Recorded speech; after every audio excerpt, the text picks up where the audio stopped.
ಪ್ರತಿಯೊಬ್ಬರಿಗೂ ಜೀವನದ ಒಂದು ಪರಮ ಉದ್ದೇಶ ಇರುತ್ತೆ. ಅದನ್ನ ಎಲ್ಲರಿಗೂ ಅನ್ಸುತ್ತೆ, ಜೀವನದ ಪರಮ ಉದ್ದೇಶ ತಿಳ್ಕೊಬೇಕು ನಾವು. ಯಾವ ರೀತಿ ತಿಳ್ಕೊಬೇಕು? ಅದನ್ನ ತಾವು ಯಾವ ರೀತಿ ತಿಳ್ಕೊಂಡ್ರಿ ಮೇಡಮ್? ಯಾಕಂದ್ರೆ ಈ ಪ್ರಶ್ನೆ ಅನ್ನೋದು ಬಹಳ ಜನಕ್ಕೆ ಸ್ಫೂರ್ತಿ ಆಗುತ್ತೆ ಮೇಡಮ್. ಇದನ್ನ ಏನಾದ್ರೂ ಆ ಗಂಟೆ ಗಂಟೆ ಗಂಟೆ ಧ್ಯಾನ ಮಾಡ್ಬೇಕಾ ಅಥವಾ ಇನ್ನೇನೋ ಸಾಧನೆ ಮಾಡ್ಬೇಕಾ ಅಂತ ಬಹಳ ಜನರಿಗೆ ಪ್ರಶ್ನೆ ಇರುತ್ತೆ. ಅದನ್ನ ತುಂಬಾ ಸರಳವಾಗಿ ಅರ್ಥ ಆಗುತ್ತೆ ನಮ್ಮ ಧ್ಯಾನ ಮಾಸ್ಟರ್ಗಳಿಗೆ, ಧ್ಯಾನಿಗಳಿಗೆ ತಿಳಿಸ್ಕೊಡಿ ಮೇಡಮ್.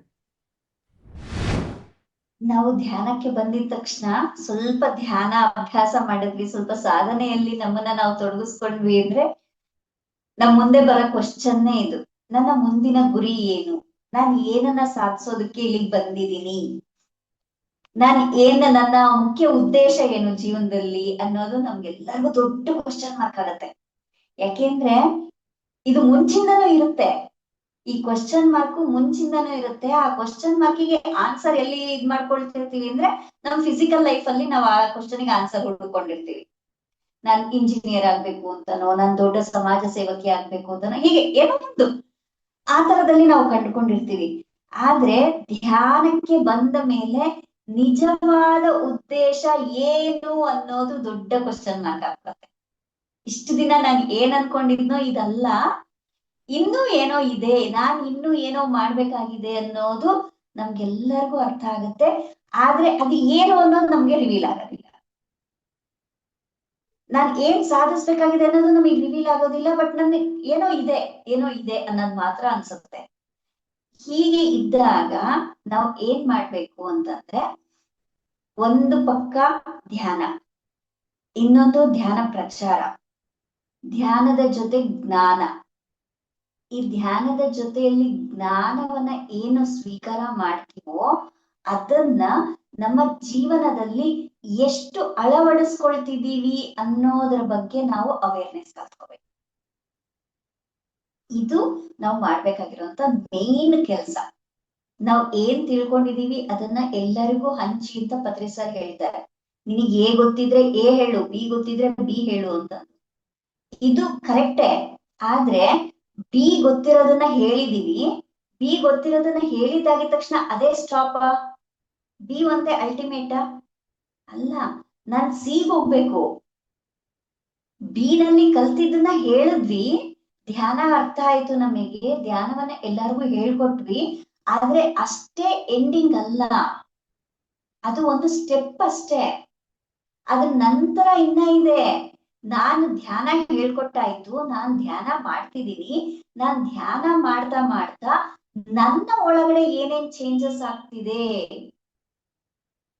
ನನ್ನನ್ನ ನಾನು ಹೇಗ್ ಅರ್ಥ ಮಾಡ್ಕೊಳ್ತಿದ್ದೀನಿ.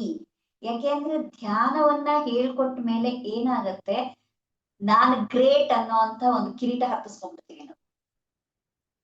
ನನಗ್ ಧ್ಯಾನ ಗೊತ್ತಿದೆ, ನಾನ್ ಧ್ಯಾನ ಎಲ್ಲರಿಗೂ ಹೇಳ್ಕೊಡ್ತಾ ಇದ್ದೀನಿ, ಅದು ನನ್ನ ಕಿರೀಟ ಅಂತ ಅಂದ್ಕೊಂಡ್ಬಿಡ್ತೀವಿ.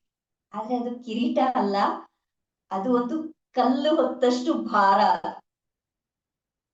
ಧ್ಯಾನ ನೀನ್ ಎಲ್ಲಾರ್ಗು ಹೇಳ್ಕೊಡ್ತಿದೀಯಾ, ಈ ಧ್ಯಾನದಲ್ಲಿ ನೀನ್ ಏನು ಸಾಧನೆ ಮಾಡ್ತಿದೀಯಾ ಅಂತ ನಮ್ಮ ಅಂತರಂಗ ಕೇಳುತ್ತೆ. ನೀನೇನು ಸಾಧನೆ ಮಾಡಿದೀಯಾ, ನೀನ್ ಹೇಳ್ಕೊಡೋದು ನಿನ್ನ ಒಂದು ಡ್ಯೂಟಿ ಅಷ್ಟೇ. ಅದು ದಟ್ಸ್ ನಾಟ್ ದ ಏಮ್ ಅಲ್ಲ ಅದು. ಎಷ್ಟು ಜನ ಏನ್ ಅನ್ಕೊಂತಾರೆ, ನಾನ್ ಧ್ಯಾನ ಪ್ರಚಾರ ಮಾಡೋದೇ ನನ್ನ ಗುರಿ, ಧ್ಯಾನ ಪ್ರಚಾರ ಮಾಡಿದ್ರೆ ಆಗೋಯ್ತು ಅನ್ಕೋತಾರೆ. ಖಂಡಿತ ಅಲ್ಲ, ಅದು ಒಂದು ಮೆಟ್ಟಿಲು. ನೀನ್ ಧ್ಯಾನ ಪ್ರಚಾರ ಮಾಡೋದ್ರಿಂದ ನಿನ್ನ ಒಳಗಡೆ ಕಲ್ತಿದ್ದನ್ನ ಖಾಲಿ ಮಾಡ್ಕೊಳ್ತೀಯ.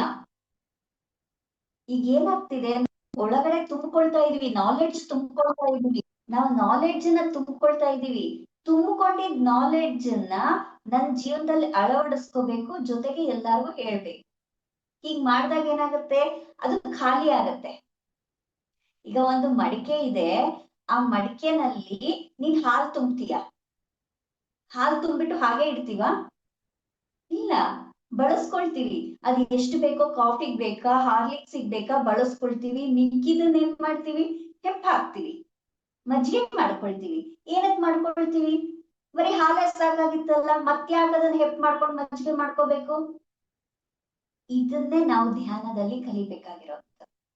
ಎಲ್ಲರಿಗೂ ಹಂಚಿದ್ವಿ, ಹಂಚಿದ್ದಾದ್ಮೇಲೆ ಉಳಿಯುತ್ತಲ್ಲ ಆ ನಾಲೆಡ್ಜ್ ಅನ್ನಂಥದ್ದು, ಆ ನಾಲೆಡ್ಜ್ ಅನ್ನ ಮತ್ತೆ ನಾವು ಅದ್ರೊಳಗಡೆ ಹೋಗ್ಬೇಕು. ಆ ನಾಲೆಡ್ಜ್ ಅಲ್ಲಿ ಜೀವಿಸೋದನ್ನ ಕಲಿಬೇಕು. ಆವಾಗ ರಿಯಲ್ ನಾನು ಅಂದ್ರೆ ಏನು ಅನ್ನೋದು ನಮ್ಗೆ ಅರ್ಥ ಆಗ್ತಾ ಬರುತ್ತೆ. ನಾನು ಏನು ಕಿರೀಟ ಅನ್ನೋದು ಹೊತ್ಕೊಂಡಿದೀನಿ, ಅದು ಕಿರೀಟ ಅಲ್ಲ, ಒಂದು ದೊಡ್ಡ ಭಾರ ಅದು. ಆ ಭಾರನ ಹೆಂಗೆ ಇಳಿಸ್ಕೋಬೇಕು ಅನ್ನೋದ್ರ ಮೇಲೆ ನಮ್ಮ ಪ್ರಯತ್ನಗಳು ಶುರುವಾಗ್ತಾ ಹೋಗುತ್ತೆ. ಅಲ್ಲಿ ನಾವು ನಡಿಬೇಕಾಗಿರುವಂಥದ್ದು.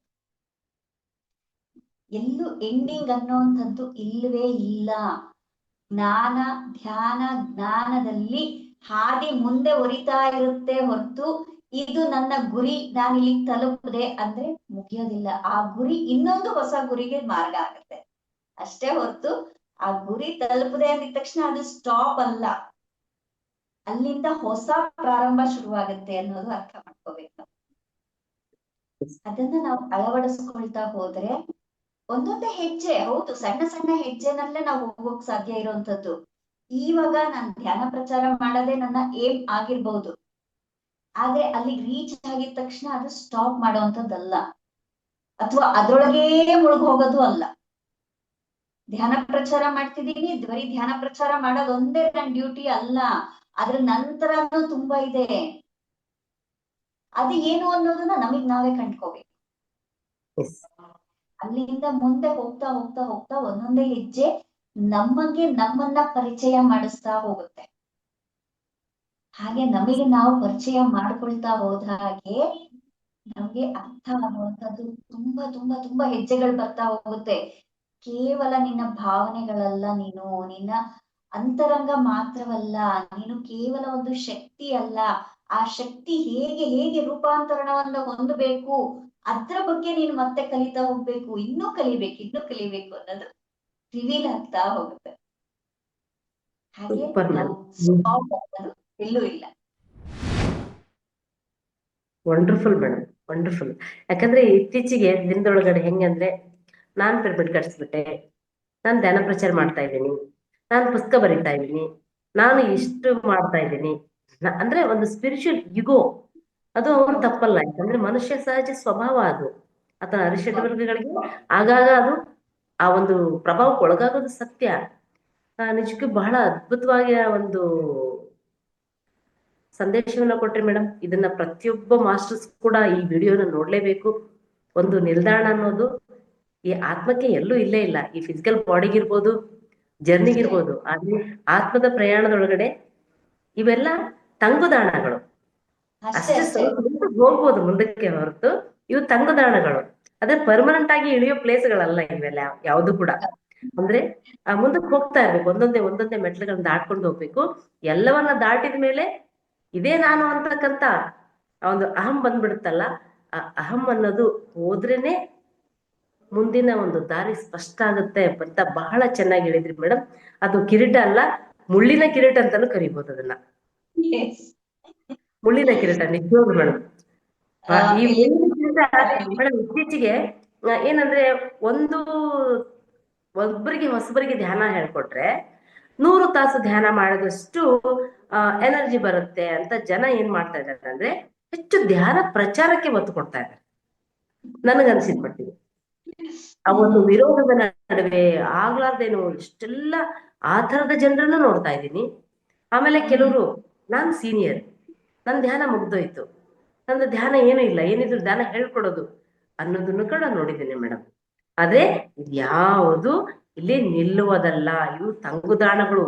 ರೆಸ್ಟ್ ತಗೋಬಹುದು, ಓಕೆ ಅಪ್ಪ ನಾನು ಇಷ್ಟು ವರ್ಷ ಕಷ್ಟಪಟ್ಟು ಪಿರಮಿಡ್ ಕಟ್ಸ್ದೆ, ಓಕೆ ಇನ್ನು ಮುಂದೆ ಇದಾಯ್ತು, ಪಿರಮಿಡ್ ಒಂದು ಸ್ಟೆಪ್, ಇಲ್ಲಿಂದ ಮೇಲೆ ಹೋಗ್ಬೇಕು, ವಾಪಸ್ ಅಂತ ಹೋಗಕ್ ಆಗಂಗಿಲ್ಲ. ಆ ಒಂದೊಂದು ಸ್ಟೆಪ್ಗಳನ್ನ ಪ್ರತಿ ಪಿರಮಿಡ್ ಮಾಸ್ಟರ್ಗಳು ಅಂದ್ರೆ ನಾಜೂಕಾಗಿ, ಹೆಂಗೆ ನಾವು ಪಿರಮಿಡ್ ಇದ್ದಾಗ ಆ ಬೇಸಲ್ಲಿದ್ದಾಗ ಸಾಕಷ್ಟು ಜಾಗ ಇರುತ್ತೆ, ಹೋಗ್ತಾ ಹೋಗ್ತಾ ಹೋಗ್ತಾ ಆಂಗಲ್ ಬಂದಾಗ ನಮ್ಮ ಜೀವನ ಕೂಡ, ಅದು ಆಧ್ಯಾತ್ಮಿಕ ಪ್ರಯಾಣ ಆಗಿರ್ಬೋದು, ಪ್ರಾಪಂಚಿಕ ಪ್ರಯಾಣ ಆಗಿರ್ಬೋದು, ಅದು ಆಂಗಲ್ ಬರ್ತಾ ಹೋದಾಗ ಅಲ್ಲಿ ಟಫ್ ಆಗುತ್ತೆ ಜೀವನ. ಆ ಟಫ್ ಅನ್ನ ನಾವು ತಿಳ್ಕೊಂಡು ಅರ್ಥ ಮಾಡ್ಕೊಂಡು ಮುಂದಕ್ಕೆ ಹೋದ್ರೆ ಸಕ್ಸಸ್ ಗ್ಯಾರಂಟಿ ಅಂತ ಬಹಳ ಚೆನ್ನಾಗಿ ಹೇಳ್ಕೊಟ್ರಿ madam. Thank you. Spiritual ego ಅಂದ್ರಲ್ಲ, ಅದಕ್ಕೆ ನಾನು ಇದನ್ನ ಹೇಳಿಕ್ ಇಷ್ಟಪಡ್ತೀನಿ. ನಾವು ಕಂಡುಕೊಳ್ತೀವಿ, ಈ ಅರಿಷಡ್ವರ್ಗಗಳು ಏನಿದೆ, ಈ ಅರಿಷಡ್ವರ್ಗಗಳಿಂದ ನಾವು ಬಹಳ ಕುಗ್ಗ್ ಹೋಗ್ತಾ ಇದ್ದೀವಿ, ಅಥವಾ ಅದು ನಮ್ಮ ಒಳಗಡೆ ಇರೋದ್ರಿಂದ ನಾನು ಪ್ರಾಬ್ಲಮ್ ಅನುಭವಿಸ್ತಾ ಇದ್ದೀನಿ, ಇದು ಬೇಡ ನನಗೆ ಅಂತ ನಾವು ತುಂಬಾ ಜನ, ಯಾಕೆಂದ್ರೆ ಬಹಳಷ್ಟು ಸಂಸ್ಥೆಗಳು ಇದನ್ನೇ ಹೇಳ್ಕೊಡುವಂಥದ್ದು, ಅರಿಷಡ್ ಬಂಧಗಳನ್ನ ಬಿಡಿ ಅಂತ ಹೇಳಿ. ಆದ್ರೆ Yes. ಬಿಡೋದಿಕ್ಕೆ ಯಾರಿಂದನೂ ಸಾಧ್ಯ ಆಗಿಲ್ಲ ಇದುವರೆಗೂ. ಯಾಕೆ ಸಾಧ್ಯ ಆಗಿಲ್ಲ? ಯಾಕೆ ಸಾಧ್ಯ ಆಗಿಲ್ಲ ಅಂದ್ರೆ ನಾವು ಯಾವುದನ್ನ ನೀನು ಬೇಡ ನೀನು ಬೇಡ ನೀನು ಬೇಡ ಅಂತ ಹೇಳ್ತೀವೋ ಅಲ್ಲಿವರೆಗೂ ಅದು ನಾನಿದ್ದೀನಿ ಅಂತ ನಮ್ಮ ಒಳಗಡೆ ಬರುತ್ತೆ. ಯಾವಾಗ ನಾವು ತಳ್ತೀವಿ ಅದು ಮತ್ತೊಳಗಡೆ ಬರುತ್ತೆ. ಆದ್ರೆ ನಾವು ಮಾಡ್ಬೇಕಾಗಿರೋದು ತಳ್ಳೋ ಕೆಲ್ಸ ಅಲ್ಲ, ಅದನ್ನ ಅರ್ಥ ಮಾಡ್ಕೊಳ್ಳೋ ಕೆಲ್ಸ ಮಾಡ್ಬೇಕಾಗಿದೆ. ಯಾವಾಗ ನನ್ನೊಳಗಡೆ ಈ ಅರಿಷಡ್ ವರ್ಗ ಜಾಗೃತಿ ಆಗ್ತಿದೆ, ಯಾವ ಸಿಚುಯೇಷನ್ ಅಲ್ಲಿ ಇದ್ದಾಗ ನನಗೆ ಕೋಪ ಬರ್ತಿದೆ, ಕೋಪ ಕೆಟ್ಟದು ಅಂತ ನಾ ಹೇಳ್ತಾ ಇಲ್ಲ, ಕೋಪವನ್ನ ಬಿಡಿ ಅಂತ ನಾ ಹೇಳ್ತಾ ಇಲ್ಲ, ಯಾವ ಸಂದರ್ಭದಲ್ಲಿ ಕೋಪ ಬರ್ತಿದೆ, ಆ ಕೋಪ ಬಂದಾಗ ನನ್ನ ವರ್ತನೆ ಹೇಗಿದೆ, ಯಾವುದರ ಮೇಲೆ ನನಗೆ ಕಾಮ ಉಂಟಾಗ್ತಿದೆ, ಯಾವುದರ ಮೇಲೆ ನನಗೆ ವ್ಯಾಮೋಹ ಉಂಟಾಗ್ತಿದೆ, ಯಾವುದರಿಂದ ನನಗೆ ಈ ಲೋಭ ಉಂಟಾಗ್ತಿದೆ, ಇದನ್ನ ನಾವು ಗಮನಿಸ್ಕೋಬೇಕು. ಯಾವಾಗ ಇದ್ರ ಮೇಲೆ ವರ್ಕೌಟ್ ಮಾಡ್ತಾ ಹೋಗ್ತೀವೋ ಆಟೋಮೆಟಿಕ್ ಆಗಿ ಒಂದೊಂದೇ ತನ್ನ ಇಂಟೆನ್ಸಿಟಿ ಕಡಿಮೆ ಮಾಡ್ಕೊಳ್ತಾ ಹೋಗುತ್ತೆ. 10ಕ್ಕೆ ಬರ್ತಾ ಇದ್ದಂತ ಕೋಪ 2ಕ್ಕೆ ಇಳಿಯುತ್ತೆ. ಮತ್ತೆ ಎಷ್ಟು ಕಮ್ಮಿ ಮಾಡ್ಕೊಂಡ್ವಲ್ವಾ? ಅದು ತಾನೇ ನಮ್ಗೆ ಬೇಕಾಗಿರೋದು. ಏಕ್ದಮ್ ನೀನ್ ಬಿಡು ಅಂದಿದ ತಕ್ಷಣ ನಾನ್ ಯಾರ್ ಏನ್ ಹೊಡೆದ್ರು ಬೈದ್ರು ನನ್ ಕೋಪ ಮಾಡ್ಕೊಳ್ದಲ್ಲ ಸುಮ್ನೆ ಗಟ್ಟಿಯಾಗಿ ಕುತ್ಕೊಳ್ತೀವಿ ಅಂದ್ರೆ ಒಳಗಡೆ ಇರೋ ಮನಸ್ಸು ಕೇಳುತ್ತಾ? ಒಳಗಡೆ ಪಟ ಪಟ ಪಟ ಪಟ ಹೊಡಿತಾ ಇರುತ್ತೆ. ಅದೆಲ್ಲ ನಾವು ಮಾಡ್ಬೇಕಾಗಿರೋಂಥದ್ದು. ಅದನ್ನ ಅರ್ಥ ಮಾಡ್ಕೋಬೇಕು. ಯಾವ ಸಂದರ್ಭದಲ್ಲಿ ನಾನು ರಿಯಾಕ್ಟ್ ಆಗ್ತಿದ್ದೀನಿ, ಯಾವ ಒಂದು ಭಾವನೆ ನನಗೆ ಆತರ ಪ್ರಚೋದನೆ ಮಾಡ್ತಾ ಇದೆ,